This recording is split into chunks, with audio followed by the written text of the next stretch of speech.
The Lord said to Moses and Aaron in the land of Egypt, "This month shall be for you the beginning of months.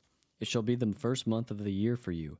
Tell all the congregation of Israel that on the 10th day of this month every man shall take a lamb according to their father's houses, a lamb for a household. And if the household is too small for a lamb, then he and his nearest neighbor shall take according to the number of persons. According to what each can eat, you shall make your count for a lamb. Your lamb shall be without blemish, a male a year old. You may take it from the sheep or from the goats, and you shall keep it until the 14th day of this month, when the whole assembly of the congregation of Israel shall kill their lambs at twilight. Then they shall take some of the blood and put it on the two doorposts and the lintel of the houses in which they eat. They shall eat the flesh that night, roasted on the fire, with unleavened bread and bitter herbs they shall eat it. Do not eat any of it raw or boiled in water, but roasted, its head and its legs and its inner parts, and you shall let none of it remain until morning. Anything that remains until the morning you shall burn. In this manner you shall eat it, with your belt fastened, your sandals on your feet, and your staff in your hand. And you shall eat it in haste. It is the Lord's Passover.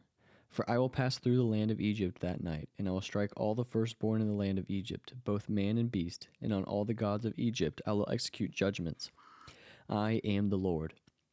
The blood shall be a sign for you on the houses where you are, and when I see the blood, I will pass over you, and no plague will befall you to destroy you when I strike the land of Egypt.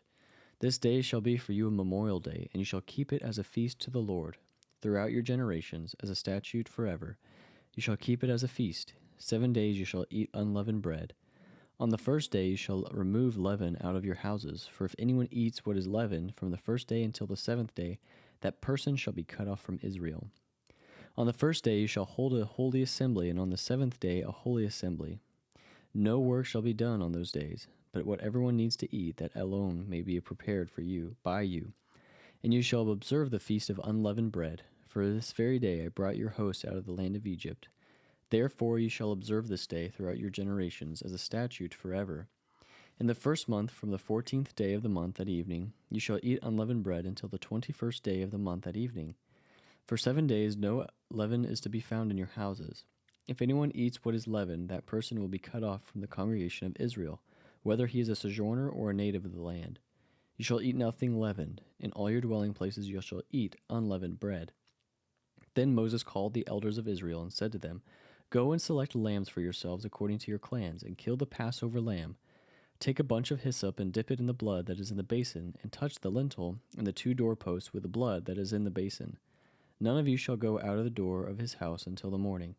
For the Lord will pass through to strike the Egyptians, and when he sees the blood on the lintel and on the two doorposts, the Lord will pass over the door and will not allow the destroyer to enter your houses to strike you. You shall observe this rite as a statute for you and for your sons forever. And when you come to the land that the Lord will give you, as he promised, you shall keep this service. And when your children say to you, What do you mean by this service? You shall say, It is the sacrifice of the Lord's Passover, for he passed over the houses of the people of Israel in Egypt when he struck the Egyptians, but spared our houses. And the people bowed their heads and worshipped. Then the people of Israel went and did so. As the Lord had commanded Moses and Aaron, so they did.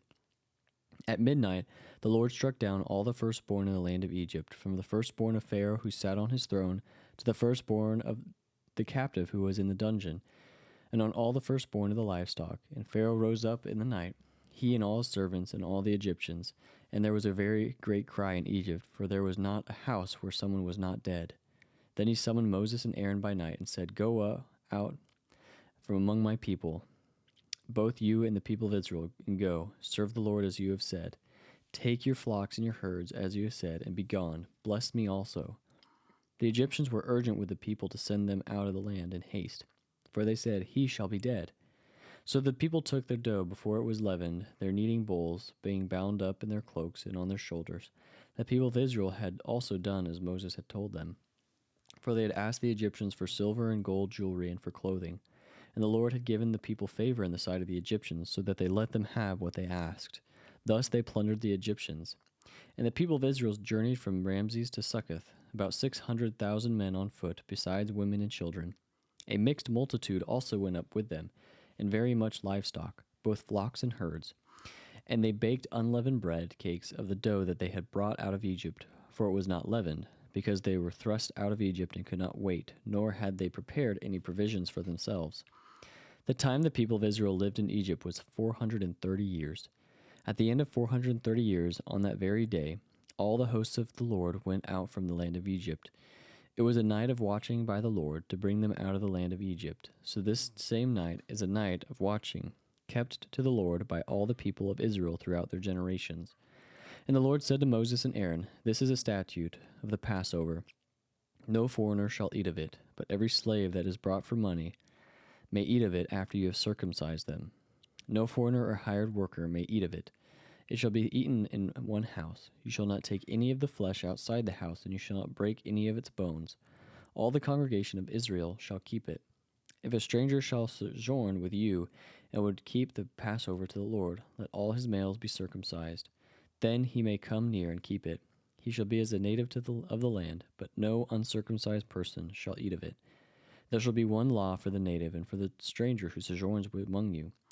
All the people of Israel did just as the Lord commanded Moses and Aaron. And on that very day the Lord brought the people of Israel out of the land of Egypt by their hosts.